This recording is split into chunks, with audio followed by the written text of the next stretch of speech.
নমস্কার, আমার নাম ঝুমা ভট্টাচার্য। তো আজকে আমি একজনের সাথে পরিচয় করাবো যে মুভিটা আসতে চলেছে এবং সেই নায়িকার সম্বন্ধে কিছু জানবো আমরা।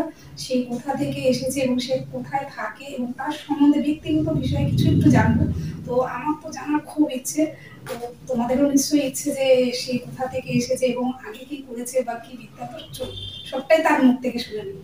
তো তুমি যদি কিছু বলো আমাদের দর্শকদের উদ্দেশ্যে। প্রথমে তোমার নমস্কার। নামটা একটু জেনে নেবো। নমস্কার, আমি সুরশ্রী। আমি বেসিক্যালি বিলং করি বসিরহাট থেকে। আচ্ছা। মানে আমার গ্রাম বসিরহাটের দিকে।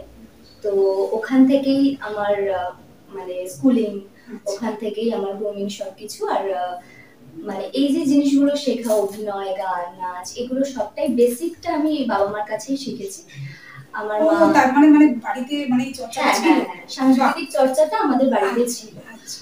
তো বাবার কাছেই অভিনয় শেখা ছোট থেকে, এবং আবৃত্তি, আঁকা, মার কাছে নাচ, গান সবকিছুই বাড়িতেই শেখা। তারপরে যখন বাবা বুঝতে পারলেন যে মেয়ের এদিকে একটু ইন্টারেস্ট আছে, তো তখন বাবাই আমাকে এই প্রফেশনে নিয়ে আসেন এবং টলিগঞ্জে নিয়ে এসে অনেক রকম অডিশন দেওয়া, তারপরে কোনো কাজ করলে আমার সাথেই আমাকে নিয়ে যাওয়া, এবং 14 ঘন্টা কি 15, এখন তো 14 ঘন্টা হয়েছে, আগে সেটা ছিল না।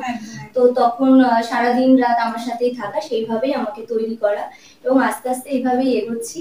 আর এই ছবিটা আমার খুবই একটা মানে কাছের ছবি। প্রেম থেকে কি করে বোঝাই, একটু আমি আটকাবো, আমাদের দর্শকরাও জানতে চায় কি আগে তুমি মানে এর আগে ছবির আগে মানে কি কি করেছো যদি একটু বলো। হ্যাঁ, এই ছবির আগে আমার প্রথম ছবি হচ্ছে লাভ ইন ফেসবুক বলে একটা ছবি, সেটা ইউটিউবে আছে। আর তারপরেই আমার কালপ্রবাহ মানুষদার সাথে, এই এসটিএম প্রোডাকশন হাউস থেকে। তারপরে আমি বিভিন্ন সিরিয়ালসে অডিশন দিতে থাকি, এবং মাঝখানে প্রচুর সিরিয়ালসও করেছি এবং এখনো করছি, বিভিন্ন চরিত্রে বিভিন্ন সিরিয়ালে করি। আর এই ছবিটা আবার মানুষদার হাত ধরে এবং এসটিএম এর হাত ধরেই আবার তৈরি করা, এবং খুব মনের কাছের একটা ছবি। তো এটা একটা ইমোশনের জায়গায় ছবিটা আমাদের কাছে। একদম। তার মানে মানে দর্শকরাও জানতে চাইছে, তার মানে বাড়ি থেকে কোনো বাধাই ছিল না, তাই না, না? বাড়ি থেকে আমার ফুল সাপোর্ট এখনো পর্যন্ত, না হলে হয়তো আমি এতটা এগোতে পারতাম না। মানে ফিনান্সিয়ালি সাপোর্টটাও ছিল, মেন্টালি সাপোর্টটাও ছিল। ফার্স্টে যে মানে মেয়ে, যে একটা মেয়ে হলে বাইরে থাকাটা খুব সমস্যা হয়, সেই ক্ষেত্রে অনেকটাই প্রবলেম ফেস করতে হয়েছে ফার্স্টে, যে যেহেতু অতটা দূর থেকে আমাকে আপ ডাউন করতে হতো, মানে 3-5 ঘন্টা শুধু যেতে আসতে। তো হয়তো কখনো সকালে 7টায় কল টাইম আছে টলিগঞ্জে, তখন আমাকে ওখান থেকে 4টের সময় বেরোতে হতো। তো সেইভাবে, হ্যাঁ সেইভাবে। আর এখন তো 14 ঘন্টা হয়ে গেছে, সুতরাং আমরা একটা আইডিয়া করতে পারি যে আমাদের 9টায় কল থাকলে 10টায় প্যাক আপ হবে।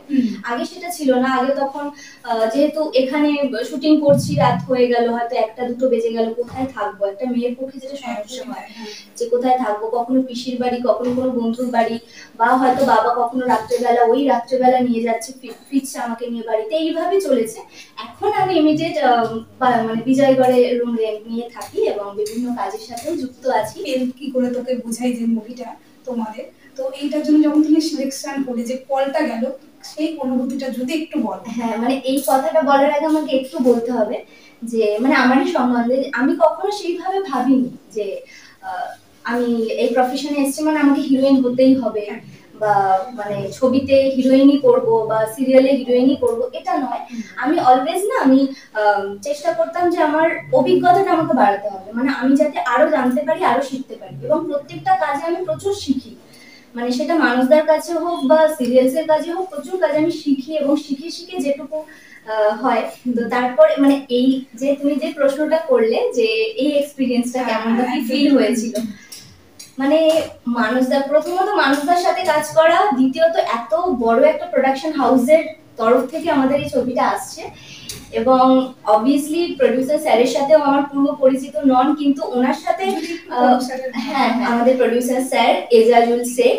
তো স্যারকে আমি অসংখ্য আমার ধন্যবাদ। আমি কারণ স্যার এত ভালো, আমি এরকম প্রোডিউসার আমি সিরিয়াসলি দেখিনি, আমি যেটুকু কাজ করেছি যে কটা।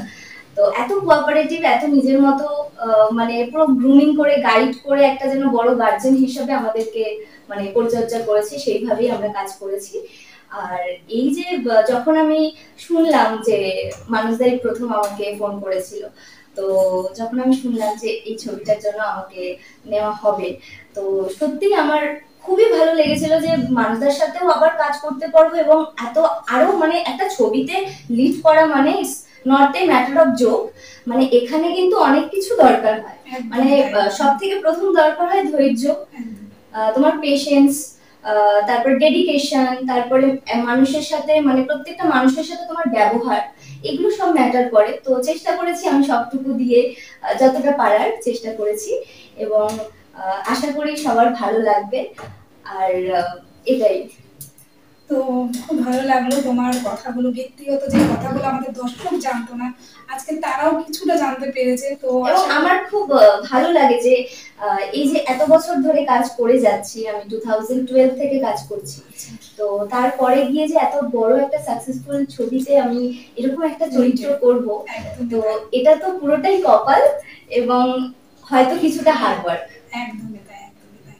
তো যদি আমাদের যারা নতুন জেনারেশন যে ভয় পায় যে না যাবো না, আমরা কোথাও গিয়ে একটা ঠকে যাচ্ছি বা আর করবো না এই প্রফেশনটায়, হ্যাঁ বারে বারে ব্যর্থ হয়ে যাচ্ছে, যতবার যাচ্ছি ব্যর্থ হয়ে ফিরে আসি, তো এই যে যেমনি তুমি একেবারে যে স্বপ্নটা দেখেছো তার থেকেও বেশি পেয়েছো, তো যদি তাদের মানে তাদের উদ্দেশ্যে ছোট্ট করে যদি কিছু বলো। হ্যাঁ, যারা ফ্রেশার আছে বা নিউ কামার যারা চেষ্টা করছে এখন যে এই প্রফেশনে কিছু মানে নিজের পরিচয় তৈরি করতে, তাদের উদ্দেশ্যে একটাই কথা বলতে পারি, তোমার যদি সৎ ইচ্ছা থাকে যে সৎভাবে এগোনোর, বা আমি প্রফেশনে সত্যিই কিছু করতে চাই, সেই যদি পেশেন্সটা থাকে, ধৈর্য তো অবশ্যই লাগবে, কারণ একদিনে সবকিছু হয়ে যায় না, একদিনে ফুলও ফোটে না, একদিনে কিছু হয় না।